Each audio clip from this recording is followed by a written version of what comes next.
Although it has been much slower than I expected, I truly believe that gaming will be a major onboarding ramp towards a lot of people coming into Web3. Immutable and Polygon were once viewed as the two superpowers within the Web3 gaming space. However, they're now teaming up. They're partners. So today we're going to discuss what this means for Web3 gaming and NFT adoption. Hello, I'm Taj, digitally known as Tropic Vibes, the host of Nifty Business, where we highlight NFTs and explore Web 3.0 as we move from pure speculation to creating real-world value.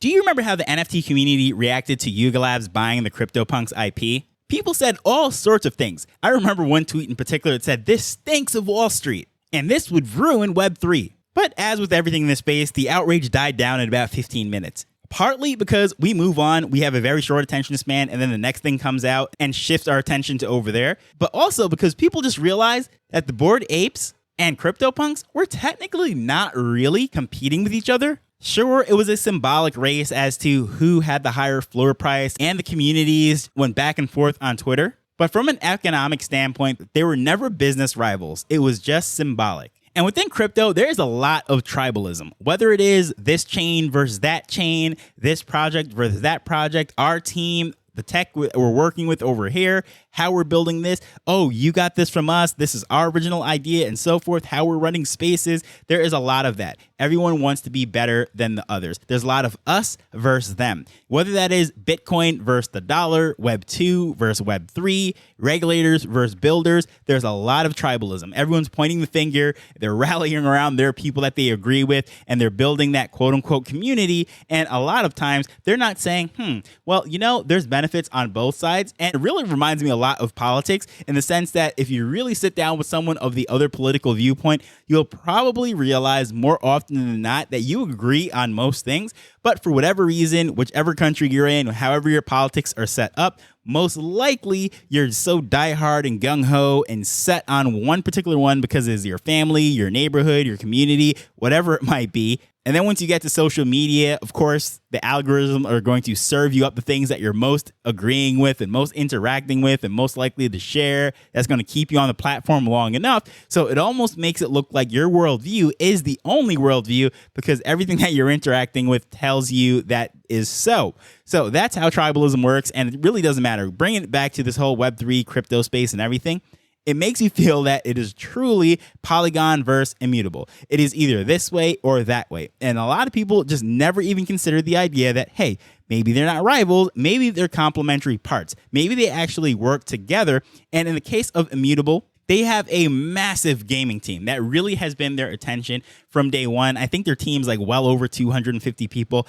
They're putting so much energy into getting partnerships and basically building the groundwork, the infrastructure and everything to build games on the blockchain, making things fast, scalable, affordable, and fun. And then Polygon is just another world. Of course, we know that is a layer 2 ecosystem, but then also there is just so much being built over there. There's lots of dApps. There's all sorts of software options, integrations, corporate partnerships. There's a DeFi ecosystem. Just so much is going on there that you could literally just go as wide as Ethereum goes for the Polygon ecosystem. And it's not just narrowed down into gaming. So although a lot of projects are building their gaming side with Polygon, it's not like their team is as massively invested into the gaming infrastructure. So it's kind of funny that these two were seen as like rivals going against each other. And I remember hearing someone asking a question along the line of if these two are actually working together, well, who's going to go against each other? Who's going to then push them to be better? If they're partnering together and working with each other, that's really not good for the space in the sense that they have no other reason to push the envelope and build something crazy. But I think that is a false narrative in the sense that it is not Polygon versus Immutable. In fact, the competition is actually these various video game creators. So let's just say two football games come out and they're going against each other. Are the fans going to spend their money with A or B? So that is not necessarily saying, hey, this is definitely Immutable or Polygon. They could actually be on both. It really doesn't matter. They're going to put different things that matter and are just more sensible on each chain depending on what part of the game needs to be there, whether it is the actual assets, the NFTs within the games being swapped back and forth. Let's say they're weapons, skins, teams, players, avatars, whatever it might be, or the tokenomics. Let's say there's an in-game currency that's actually being generated in there, and all that stuff, the user data, the quests being saved, and so forth, all of that could be distributed differently depending what it is and where it needs to be saved. And that really has nothing to do with the gameplay itself. The people that are enjoying the game and playing the game, they don't care about all that. All they want to know is, well, is this one a better user experience than that one? So I'm going to use an old school example, and this is not even something that really happens as much anymore, but I remember back in the day when I used to be a very big sports video game fan, and as far as with professional sports, there were really two camps to be in. It's either you're with the Sega 2K suite or you're with EA Sports.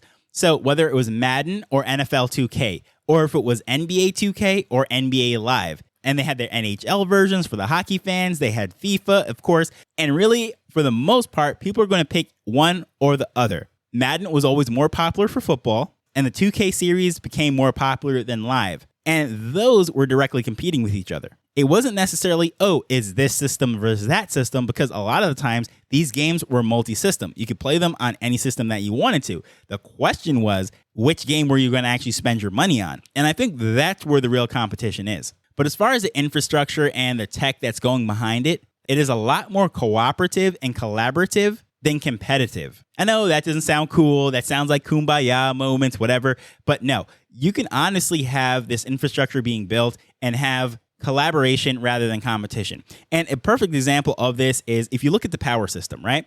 You don't see wires running every single place because each cable company, each power company, each phone company is doing their own thing. It's just not feasible to do that.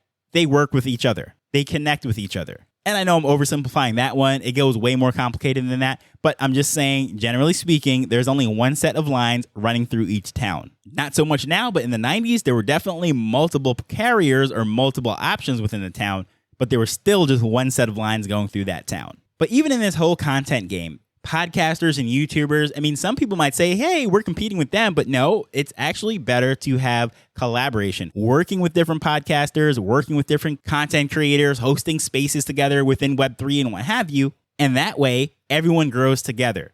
Whether it is someone who has an email list and another person might have a larger audience on YouTube, one person might have a large audience on Instagram, all coming together in different ways and leveraging each other's strengths is exactly what Immutable and Polygon are doing. They're good at different things. They have their strengths in different areas. So rather than building up from scratch on their weakness, it just makes more sense to leverage the strength of the other one. And also going back to the whole thing of competing on different levels.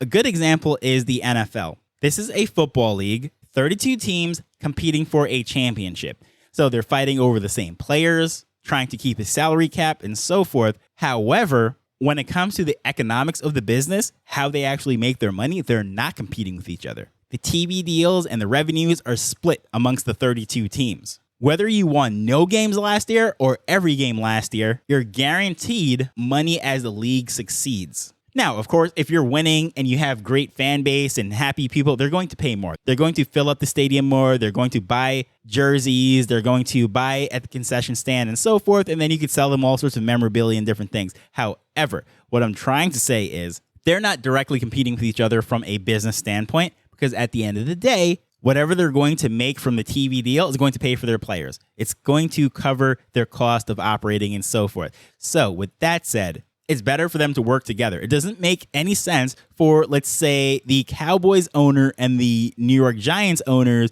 to then tarnish the reputation of the league because they are rivals on the field. No, at the end of the day, they're in this thing as a business to make money, and it just makes sense for them to compete and trash talk and fight it out on the field. However, when it comes to the business side of things, work together. Everyone wins together in that case. It's really no different here. And then from a consumer standpoint, going back to the whole tribalism thing, a lot of people like to think it's either this camp or that camp. But a lot of people never think and stop and say, well, you know what? You can actually be in both. So, for example, I'm going to do the egregious thing of admitting that I actually have both an iPhone and a Galaxy in my pocket. Why is that? After years of saying that I would never have an iPhone and I'm all about having the freedom and everything that's offered within the Android ecosystem, I finally went over, got my first iPhone when Clubhouse came out. I wanted to access the different apps that they were coming out with, and usually they develop on iOS first simply because it is more standard a coder has to roll out only one version and it works on all iPhones versus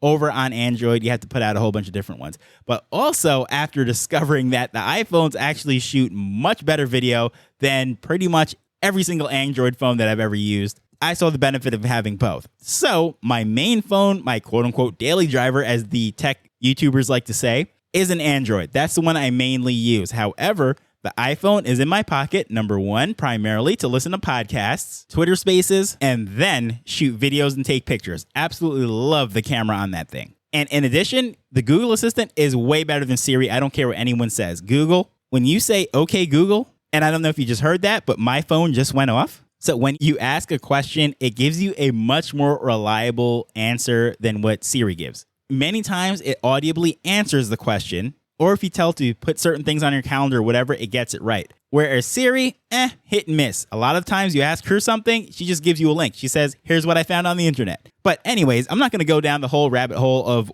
Android or iOS. I like them both. They have their strengths. And going back to the whole point of this thing, Immutable versus Polygon, they both have their strengths. So the fact that they're teaming up, it's not like the gaming industry is a worse place because of it, like some sort of monopoly has just formed. No, they're just using their strengths and they're leveraging it. And in the end, it's going to give gamers a better option. I think better games are going to come out and they're going to leverage the tech of both of these platforms. And the fight between your dollar is between that game versus that game, not so much which chain you want to play the game on. It is up to the game developers to build good games because they're fighting for your dollar, not so much the infrastructure that's underneath. So as someone who truly believes in a multi-chain future, I think this is a good step, and I'm excited to see what comes out of this partnership. This is something I will track and most likely will be covering it further in the newsletter. So if you're not signed up for that, niftybusinessweek.com. If you haven't noticed, I've been plugging that quite a bit this week, almost every episode this week. The reason for that is I've crossed the threshold over 50 issues released, planning to do a giveaway of a crypto tech woman.